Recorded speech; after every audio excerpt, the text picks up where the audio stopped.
It was a chaotic morning for people in Malta, just one day after a wild afternoon about a half-mile down Route 9. A press conference just wrapped up with state troopers after a man was shot and killed inside an apartment complex this morning. And you'll remember just yesterday, troopers were involved in a deadly shooting at their own barracks just over a half-mile away. Sabrina Dami joins us from Ellsworth Commons in Malta. Sabrina, good evening to you.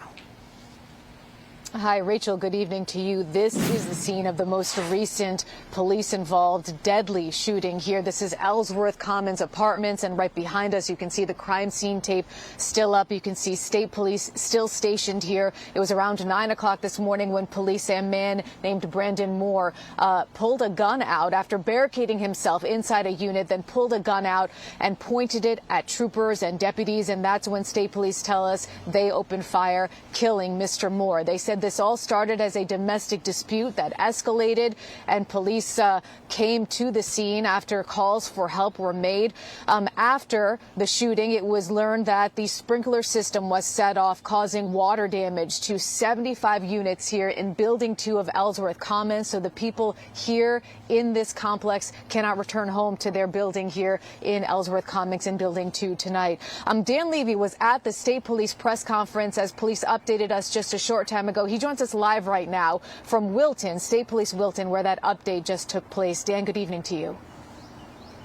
Sabrina, good evening. Yeah, that news conference just ended a few moments ago. And as you mentioned, it was the second day in a row that state police officials have summoned the media together to lay out details of an officer-involved shooting. And we spoke earlier today about how rare, how much of an oddity that is for two police-involved shootings to occur on back-to-back days in the same community. It is statistically off the charts, but it happened. And again, both of them were fatal shootings. Let's take it back to the scene where Sabrina is standing by right now at the Ellsworth Apartments. It began as a domestic incident, and witnesses that I spoke with earlier today told me they saw a woman being escorted from the apartment that she shared with her boyfriend. The woman's face, they tell me, and her clothing, by the way, were covered and soaked with blood. And when police arrived a short time later, they did confront that man who allegedly inflicted the injuries. The man identified as 37-year-old Brandon Moore. At a news conference that just wrapped up a few moments ago here at the State Police Wilton Barracks, Major Christopher Gilroy said that Moore pointed a loaded BB gun pistol at the troopers, and when ordered to drop the weapon, he refused. And that is when troopers shot and killed him. So to be confronted with this, although they signed up to serve and protect, this is extremely traumatic to the people that are involved in this incident. And we're providing resources to our members, and so we have an employee assistance program to ensure that they're getting the assistance that they require during this very stressful time. And whenever there is a police-involved shooting, the State Attorney General's office will also investigate that case, and that investigation is presumably underway already. We're live in Wilton with coverage you can trust. Dan Levy, News Channel 13. We'll send it back to Sabrina.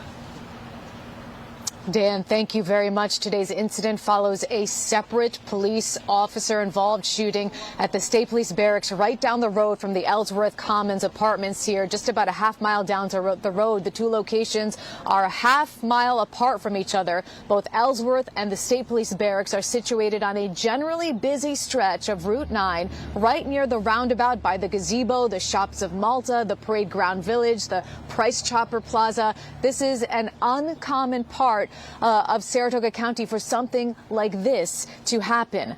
A man was shot and killed right outside the Trooper Barracks in Malta yesterday afternoon. State police say he was firing a rifle at the building.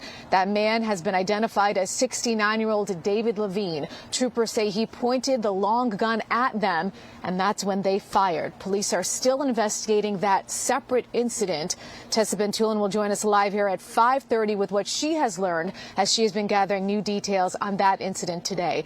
The New York State Troopers Union has released a statement on these back-to-back violent incidents here in Malta. In part, the PBA president says, quote, "These events, which happened not even 24 hours apart, underscore troopers' unwavering resolve and professionalism in the face of the uncertainty and danger that comes with this job. We will work with state police leadership and elected officials to ensure troopers have access to sufficient support and services following critical incidents." like this. We did hear Major Gilroy, who spoke at that press conference that Dan Levy was referencing a short time ago, that this is traumatic for the officers and deputies responding to these back-to-back calls, and that they will, of course, be sure to check in with each other and make sure those services are used for those troopers as well. So for now, we will wrap up our coverage. Rachel, we'll send it back to you. Sabrina, thank you so much. Now, we've been keeping you up to date on this breaking news throughout the day on our News Channel 13 app. You can watch our newscast live on that app as well. Download that for free from the App Store or just scan the QR code that is on your screen right now.